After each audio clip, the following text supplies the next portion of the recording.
All right, ladies and gentlemen, I hope you had a wonderful day. It was another slow day in the markets. We had a couple of earnings before and after the bell, but even for the rest of the week, we're not expecting much. So I thought I would use this time to give you guys a political economy lesson and go over the partisan model of exchange rate politics. So I don't know if a couple of things stand out to you off the beginning, i.e., the word partisan. We live in a contentious time, and this is kind of why I want to make this video. I hope we could all come together and talk about something that we love and get educated, and that's the economy, and then we get to see how all the politics factors into it. Now, here's the deal. Whether you agree or not, I like to view myself as pretty neutral. I have never voted in my life for any political candidate.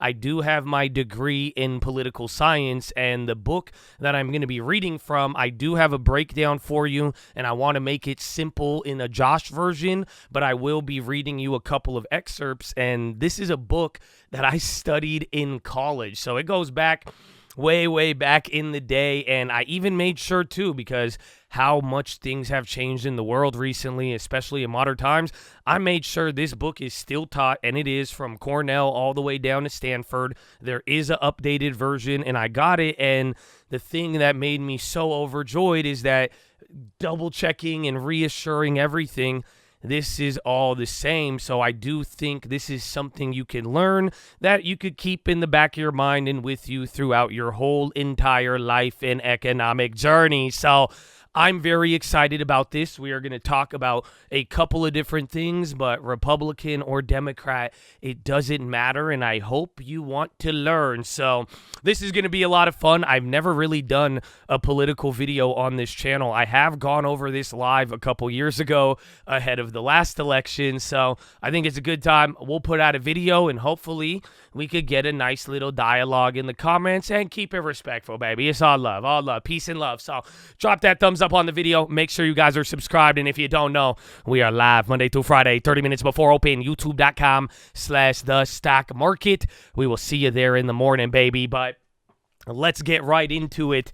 We are going to be going over the partisan model of monetary and exchange rate politics, but I want to make sure you guys understand this, and the beautiful part is that before we get into talking anything about Republican and Democrats, understanding the broader picture, it is going to unlock a couple of economic ideas that you are all familiar with, and I'm showing you all of this because you have to realize there is more to the economy than just politics. There is many other factors at play, and on top of it, as I read this to you, you will see there's a lot of models and scholars have set out to try to explain a lot of things and put certain behaviors in boxes, but as history has shown us, not all the time does everybody fit the model perfectly. So even though we could outline some models here, recent history has shown us times where you've kind of gotten a hybrid of all of the things we've seen in the past. So it's quite fascinating, but what you have to understand for this topic, when it comes to monetary and exchange rate politics, there is three types. There is the institutional model, the partisan model, which we are going to focus on more in depth, and then the sectoral model. So if you go down to the institutional and partisan model, they both share a lot of similarities. Now, there might be some concepts you are unfamiliar with, but I just encourage you to hang on till the end. It might all come full circle, but both models of the institutional and partisan model, the one we're going to be looking at, they assume that the government's exchange rate policy reflects its monetary policy decisions. And if you're not familiar, exchange rate policy, that has to do with the exchange of money. Think the dollar, the yen, the yuan, how you manage that and things that affect that. Exchange rate policy, monetary policy is literally the Fed. You know, they make the policies to get labor, price stability, and all of that.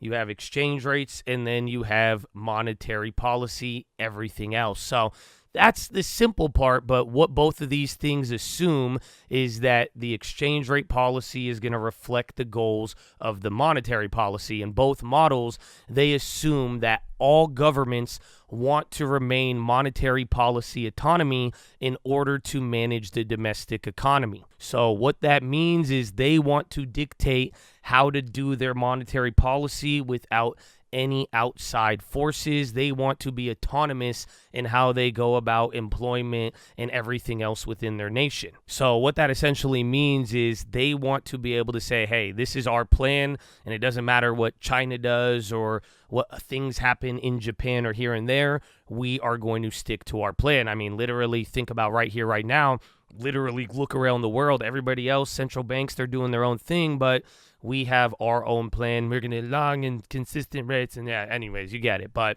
that being said, if monetary policy autonomy is one of the big goals for this thing, sometimes the monetary policy that they adopt, it uses fixed exchange rates or floated exchange rates. What this is trying to say here is that it doesn't really matter to the institutional model and partisan model. Sometimes it could use fixed exchange rates. Sometimes it could use floated exchange rates. And now this may be one of those things we've talked about in the past. Maybe I'll have to give you another video on fixed, or wait, I think I already do on this channel. Fixed and floated exchange rates, that's the difference between the gold standard and what we have now with the dollar valued against every other currency in the world. But both of these, when it's all said and done, they come down to the conclusion that politics shapes monetary policy. Both of these models agree. Now, I'm just giving you the breakdown because I want you to understand when we start getting into it.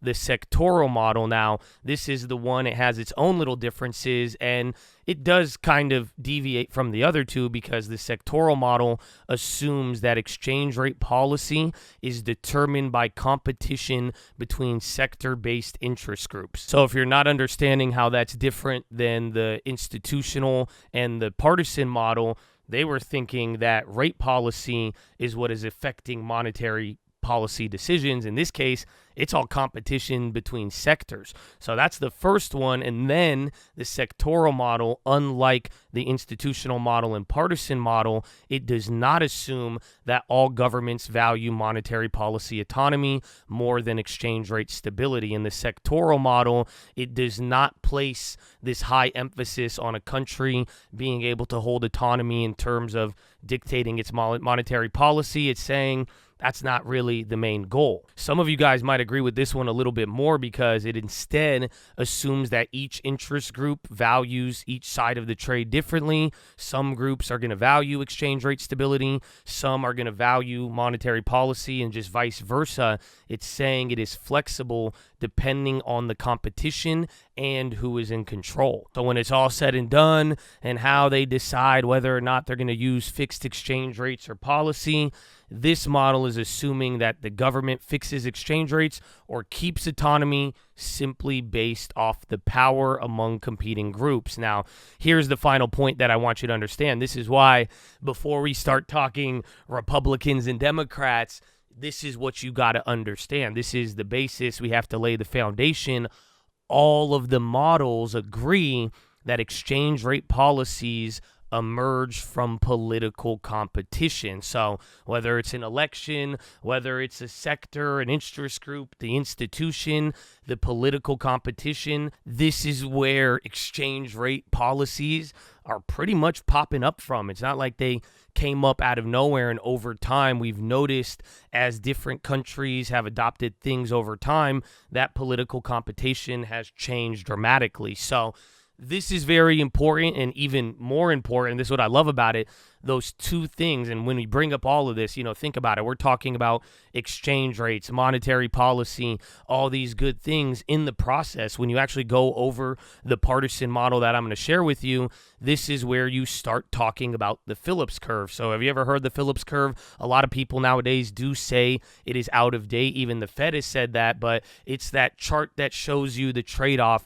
between unemployment and inflation. It was British economist A.W. Phillips in 1958 who made it, and throughout the 60s and 70s, it was important. I think even all the way up to the 90s, as we got into the modern era, people stopped using it different, but that trade-off, unemployment, inflation, this became something very political, and that's why in these discussions you do start to unlock. This is where people start to explain the Phillips curve if you are studying this economically. And then the best part, I have made a video on this one in the past, and this is like the core of a lot of things when it comes to monetary policy or exchange rate policy, is the unholy trinity. And what the unholy trinity is saying there is three things for every government and economy. There is fixed exchange rates, autonomy of monetary policy like we just discussed, and capital mobility. You could only pick two. They call it the unholy trinity because when governments have tried to get all three of these things simultaneously, it has always failed since the beginning of time. You could only pick two. So that's the foundation, but like, why are we bringing all this up before we talk about Republicans and Democrats? Because you need to notice there is more than one way to explain everything. You can't just say there is only one way, and that's why economies in the past and in the future are going to do this because there's only one model to fit it.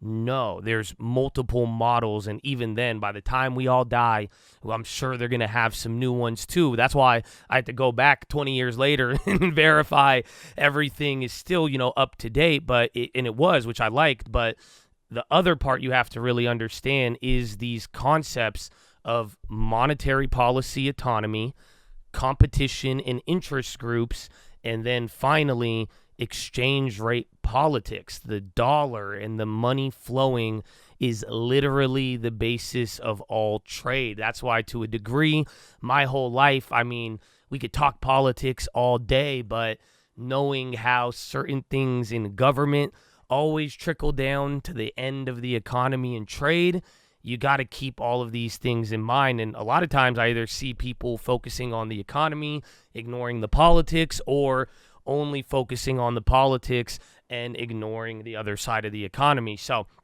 I hope you're ready for it. But now, Chad, let's get into it, baby. The partisan approach also links exchange rate policy to the government's monetary policy decisions. Like the the partisan model assumes that every government values monetary autonomy more than exchange rate stability. So you guys should know that already. And then the electoral, why do I keep saying that? That is pretty much saying that governments right ahead, like 18 months of an election, they pretty much change policies or don't change policies simply due to upcoming elections. And it says that election or re-election pressures are a driver of monetary policy, essentially. So that's just a little quick recap. All governments will thus maintain a fixed exchange rate only when the monetary policy required to do so is consistent with its domestic economic objections. In the partisan model, however, different political parties pursue distinct macroeconomic objectives. Some parties use monetary policy to reduce unemployment and are forced to float their currency. Other parties use monetary policy to limit inflation and can more readily maintain a fixed exchange rate. So hopefully, starting it off, you see Republican and Democrat. Hey, I don't know. There's a lot we could talk about here. What do you mean, huh? In this case, as we read in this book, Republican and Democrat, it has to do, are they going for unemployment or not? And how does it affect the currency? Republican and Democrat, employment, and how does it fix the currency? And like I said, the Phillips curve, that's what brings this up. Unemployment and inflation, you see this a lot. And this is where, if you want to disprove the partisan model, you could argue how outdated the Phillips curve is, and that is what could provide this whole video weakness or this theory in general. So that's the first part. Moving along now, I got another one for you. Political economists have used the apparent trade-off between inflation and unemployment to suggest that different political parties use macroeconomic policy to move the domestic economy to different portions of the Phillips curve. Parties from the political left, such as the socialist parties, social democratic parties, communist parties in Western Europe, the Labour Party in Britain, and the Democratic Party in the United States, have traditionally given priority to achieving a low level of unemployment, even though this entails higher inflation. Such parties will try to shift the economy to the upper left portion of the Phillips curve. I have the next page on that. I'm going to get that. But here's the thing I'll tell you. I learned this, bro, like decades ago. And it's exactly the same. That's the crazy part. We live in such a crazy society, but that's why I even made sure this is from the most updated version of this textbook, and it reads exactly like the one I was learning in college, believe it or not. But of the Phillips curve, parties from the political right, such as the Conservative Party in Britain, the Republican Party in the United States, liberal parties, and Christian democratic parties in Europe, have traditionally given priority to low inflation, even though this entails higher unemployment. These parties will use macroeconomic policy to move the economy to the lower right portion of the Phillips curve. These distinct partisan macroeconomic policies reflect the interest of the different social groups represented by parties of the left and parties of the right. Leftist parties traditionally have had long, strong ties to organized labor. Because employment is a central concern of labor unions, the tight link between organized labor and leftist parties creates an incentive for leftist governments to use macroeconomic policy to maintain high levels of unemployment, or of employment, not unemployment. Parties of the right have traditionally had closer links to business interests, the financial sector, and the middle class. These social groups are typically less concerned about unemployment and more concerned about protecting the value of their accumulated wealth. Because in modern economies, people maintain large portions of their wealth in financial instruments, the desire to protect the value of wealth is transformed into a desire to protect the real value of financial assets. And since inflation erodes the real value of financial wealth, wealth holders have an interest in policies that maintain stable prices. And representing the interest of people with accumulated wealth, therefore, parties of the right have an incentive to adopt macro policies that maintain stable prices. There's still more. A large body of research, there's a lot more, suggests that leftist and rightist governments in the advanced industrial economies have in fact pursued distinct macroeconomic policies throughout the post-war period. Research on Western Europe democracies has found that leftist governments have been more willing to tolerate inflation and more inclined to pursue expansionary fiscal and monetary policies than rightist governments. Studies of macroeconomic policy and macroeconomic policy outcomes in the U.S. have identified similar patterns. 8 of the 10 recessions that occurred in the United States between 1946 and 2002, for example, came under Republican administrations, and only 2 occurred under Democratic administrations. Moreover, historically, unemployment rates have been 2 percentage points higher on average under Republican than under Democratic administrations, whereas the growth of incomes has been 6 percentage points lower under Republican leadership than under Democrats. Republican administrators appear, therefore, to be more willing to tolerate rising unemployment in order to restrain inflation than Democratic administrations. Even though there have certainly been exceptions to this general pattern, research suggests that political parties from the left and right have in fact pursued distinct macroeconomic policies when in office. So hopefully by this point you guys are realizing we're going over both sides, whether you agree or not, and it has the sources and it's explaining it throughout history. But one big part you do have to understand is that there really has been clear exceptions. Even modern days, Obama wasn't your typical when it came to monetary and exchange rate. Even George Bush, he did stuff that was more democratic-like and vice versa. So it's not as if this is a strict model and there is no wavering, but it is speaking generally throughout histories and all of the countries of the world. So continuing on, distinct partisan macroeconomic policies can give rise to distinct partisan exchange rate policies. According to the partisan approach, leftist parties are less likely to maintain a fixed exchange rate. Expansionary policies will reduce domestic interest rates and raise domestic demand. Such policies will in turn cause capital outflows and increasing imports. Capital outflows and a widening current account deficit will in turn lead to foreign exchange market imbalances and a weakening currency. Committed to the domestic expansion, leftist governments are likely to resist the policy changes required to support a fixed exchange rate against these pressures. Conservative parties are more likely to maintain a fixed exchange rate. Restrictive monetary policies are less likely to generate capital outflows or to increase domestic demand. As a result, conservative governments are unlikely to confront persistent imbalances in the foreign exchange market and therefore will not be forced to change their monetary policies to sustain a fixed fixed exchange rate. Conservative governments are therefore more likely to establish and maintain a fixed exchange rate. Thus, the partisan approach suggests that leftist governments are less likely to maintain a fixed exchange rate rather than rightist governments. But now here's the thing. If you are living right now in today's society, everything with the dollar, I'm sure you're scratching your head because it doesn't really matter as we're going through this weird inflation shift because guess what? You are under a Democratic president right now, but you have high interest rates.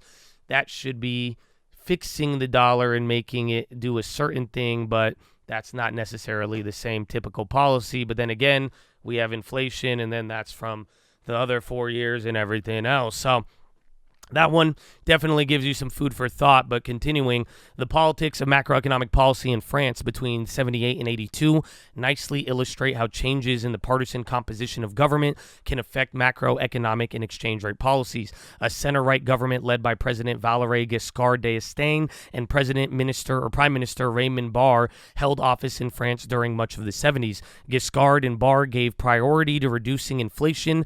This choice was by no means dictated by economic conditions. French inflation was high during the 70s, rising to 13% in 75 and hovering around 10% for the rest of the decade. But French unemployment had also risen steadily throughout the 70s from a low of 2.7 in 1971 to 6% by the end of the decade. The government's decision to give priority to reducing inflation thus reflected a partisan preference. The emphasis on reducing inflation, along with the associated policy of fixed exchange rates, was abandoned in the early 80s when the Socialist Party, led by Francois Mitterrand, defeated Giscard d'Estaing in presidential elections in May of 81. Mitterrand quickly abandoned the anti-inflation stance in an attempt to reduce French unemployment. Again, this decision was not dictated by economic conditions. Inflation remained strong, rising to about 13% in 81, despite the previous government's efforts to reduce it. Unemployment had also continued to rise in the late 70s and early 1980s, reaching what was then the post-war high of 7% in 81. Mitterrand's decision to focus on unemployment and pay less attention to inflation was thus a reflection of this government's close ties to the French working class. Now, hopefully you like the history and learn, but I know there's a young guy out there. Why did we care about the 70s? Well, you got to think about it. If you don't think about it, it'll hurt you. The monetary policy we are on today, floated exchange rates, think about eliminating the gold standard and all that. It's relatively new, 60s, 70s, around this era. Bretton Woods was a little in between there, but afterwards, we have been on this brand new policy system. So we're talking exchange rate politics and exchange rates and monetary policies and how everybody works together with globalism. I mean, it goes back to these times, and quite frankly, you just don't have too many examples. Even if I go back, all the way to the year 2000, that's like 2 or 3 different presidents in the United States. You only have so much of a sample size, and our monetary system is still based upon low-key this time frame when you think about it. So that is very important. But moving on, we got a little, if this is the last one, yeah, we got 2 more. This one's a little bigger. But Mitterrand's government implemented expansionary macroeconomic policies. The government budget deficit was increased, pumping more government spending into the economy, and the Bank of France reduced domestic interest rates. The expansion was inconsistent with France's fixed exchange rate inside the EMS. Financial capitals began outflow of France in response to falling interest rates. The French current account deficit widened as strong domestic demand limited the goods of available exports and pulled in imports. The deteriorating balance of payments position weakened the franc in the foreign exchange market, generating a series of speculative attacks against franc's parity in the EMS. Rather than abandon its effort to reduce unemployment, the socialist government devalued the franc 3 times between May 81 and March of 83. Thus, a leftist government implemented an expansionary policy that was inconsistent with fixed exchange rates, and when forced to choose between the 2 objectives, it abandoned the fixed exchange rate. The French case, therefore, highlights how partisan politics can shape macroeconomic and exchange rate policies. A rightist government committed to low inflation, tightened monetary policy, and embraced a fixed exchange rate. The leftist government that followed gave priority to reducing unemployment and adopted expansionary macroeconomic policies in pursuit of this objective and repeatedly devalued their currency. Although the partisan approach tells us more about how politics shape monetary and exchange rate politics than the electoral approach, it too has weaknesses. Its chief weakness is that partisan macroeconomic policies are differentiated too sharply. Not all leftist governments pursue expansionary macroeconomic policies and adopt floating exchange rates. The French socialists, for example, embraced a fixed exchange rate inside the EMS in the mid-'83, and they maintained this fixed exchange rate for the remainder of the decade. Nor do all rightist governments adopt fixed exchange rates. The Conservative Party, led by Margaret Thatcher, that governed Britain through the 1980s, for example, steadfastly refused to adopt, I don't think you can see it, adopt a fixed exchange rate for the pound. And even once the pound was placed in the EMS after John Major replaced Thatcher in 1990, it was a Conservative Party government that took the pound out of the system and returned to a floating exchange rate in 92. Thus, even though partisan approach highlights the historical tendency for distinct partisan macroeconomic and exchange rate policies, it is important to remain sensitive to the specific context when applying this approach to our particular case. So, Chad, I don't know how you feel about this, man, but hopefully, I don't know. That's the thing. If you got mad at it, too, you might have, exited it out before we even got to the end. So even at the end of it, this is, my whole study in politics and everything else. Is you learn all these things. You're like, wow, that applies. And they give examples. And then by the end of it, they're like, well, it doesn't apply to everything. But that is how you are able to collect a lot of different opinions. And that's why, man, even today, and this is why I like this stuff and why I want to share it with you guys, is because you need to know the history, so as we move into these times like we haven't seen, you could get an idea of what's worked and what hasn't, and kind of see, are we really taking a cue from the cards of history, or are we kind of giving it a little bit of a hybrid? But point of the matter is, man, coming into this election, there's a lot of things. Everybody has this, and now with this in mind, I wonder what we're going to see. And let me ask you, if I was the teacher and I was going to give you a quiz, how would you explain today? Similarities, differences, and really think about that. What does both Biden and Trump, where have they applied to this model? Where have they not? I could think of examples for both, and that's why, especially in this time, maybe the more history you'll study and see, this is where things get so difficult, because ever since the last 4 years, man, with everything going on, it truly has been a unique situation. We can go back to the 70s, and now we're 36, 38 months in everything, but it's some things have played exactly like the 70s, but then there are new factors and we are doing things a little different. So where does history tell us we're going? So, Chad, I hope you like this video. I liked reading to you. I liked explaining all of it. If you have any questions, let me know. If you want the follow-up too, let me know. But, Chad, I'll see you in the morning, and or not.